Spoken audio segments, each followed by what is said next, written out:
السلام علیکم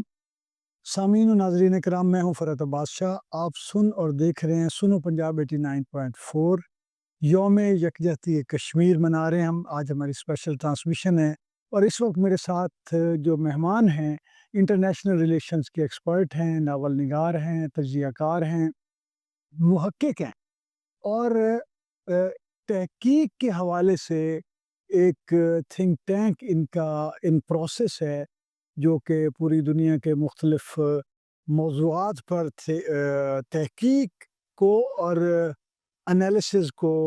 وہ پاکستان میں رواج دے گا اور نوجوانوں کو اس طرف لائے گا. جناب ڈاکٹر اسد محمود خان صاحب جو اس وقت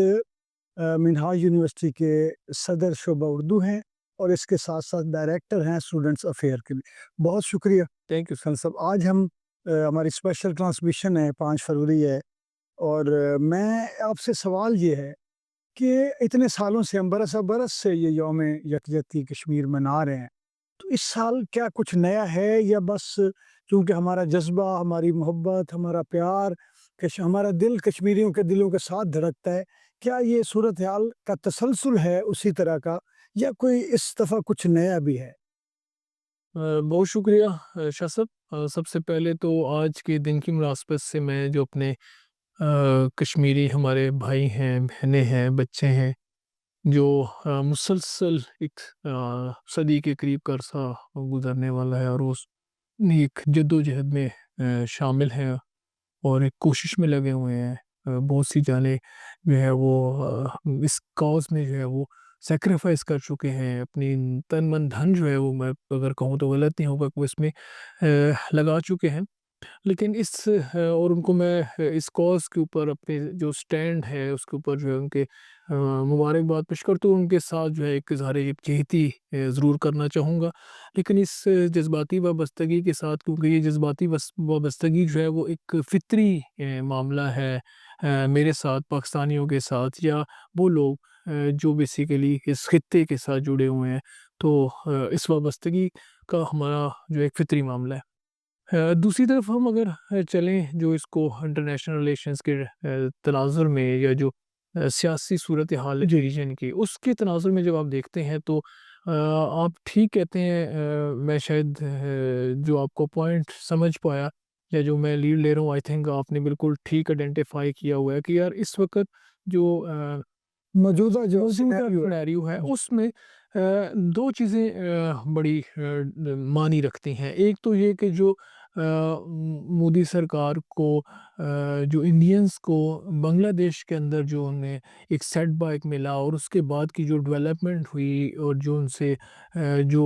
سے جو نقصان ہو گیا اس کو ریکور کرنا، اور اس کے بعد کی سچویشن جو ہے وہ بڑی میٹر کرتی ہے کہ یار یہ جو غیر فطری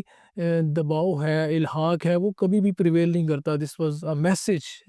جو ہے، یہ جو ریسنٹ بنگلہ دیش کے اندر جو انہیں سیٹ بیک ملا کہ یہ غیر فطری. کشمیر بھی ایسے بڑی کھلبلاہٹ ہے. آرٹ ہے. کشمیر میں ایسا ہی ایک غیر فطری معاملہ ہے کہ جو اس کو جب ہم یہ عملی طور پہ ایسا ہی ہے کہ یہ جو ہے وہ پاکستان کی شہرگ ہے اور اس کو اپنے جسم کے ساتھ ہی اس نے جو ہے وہ پنپنا ہے. اس کو جو ہی اب غیر فطری طور پہ جو ہے اس کو کھینچنے کی، الگ کرنے کی کوشش کریں گے تو وہ ایسا ہونا ممکن نہیں ہوگا. تو دس از جو مجھے نظر آتا ہے کہ ایک ڈفرینٹ سنیریو ہے اس سال کے لیے. ہاں، لیکن یہ بھی ضرور ہے کہ جو ان کی انڈینز کی جو اپنی کوششیں ہیں، جو انہوں نے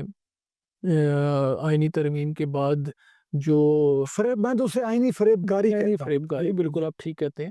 اور اس کے ساتھ جو انہوں نے اس کے اندر اپنے قبضے کو جو ہے وہ جائز کرنے کی جو ہے وہ کوشش کی، اس کا وہ ابھی بھی تسلسل اس کو وہ کوشش کر رہے ہیں. اور ریسنٹ جو آپ دیکھیں ابھی اسی سال کے آغاز میں انہوں نے کوئی 1000 ملین کے قریب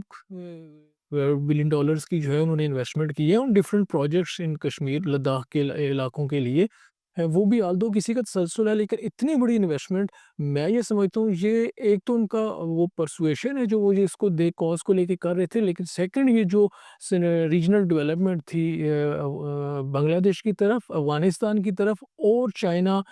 کو لے کے، تو اس کا بھی ان پہ پریشر تھا کہ اس کو جو ہے سسٹین کرنے کے لیے انہیں جو ہے وہ اس طرح کے اقدامات کرنے تھے. لیکن میں سمجھتا ہوں یہ بھی کیونکہ غیر فطری الحاق کی کوششیں ہوں گی یا اس کو دبانے کی کوششیں ہوں گی تو یہ بھی زیادہ دیر سسٹین نہیں کرے گا، اور اس کو جو ہے نا اس طرح سے سپورٹ نہیں ملے گی اس کو۔ ڈاکٹر صاحب بہت شکریہ، آپ نے ایک بالکل الگ تھلگ پہلو پر بات کی ہے، اور خاص طور پہ سامعین و ناظرین یہ جو نکتہ ہے کہ وہ جو غیر فطری انداز میں پاکستان کو توڑا گیا، سازش کی گئی اور ہمیں کاٹا گیا، کاٹ کر الگ کیا گیا، بنگلہ دیش بنایا گیا، آج پھر انڈیا کو وہ خوف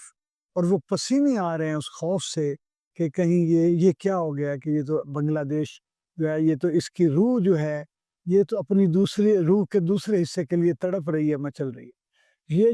جو دھڑک ہے وہ ایک دل کا حصہ ادھر، ایک دل کا حصہ ادھر کاٹ کے رکھ دیا گیا تھا، اس کی جو دھڑک ہے وہ بھارت کو وہ ایک جیسی محسوس ہو رہی ہے، اور اس وقت جو کھلبلاہٹ اور جو پریشانی اور جو اضطراب بھارت میں ہے وہ پہلے کبھی دیکھنے میں نہیں آیا۔ اور کرنل صاحب کا کہنا یہ ہے، اسد محمود صاحب کا،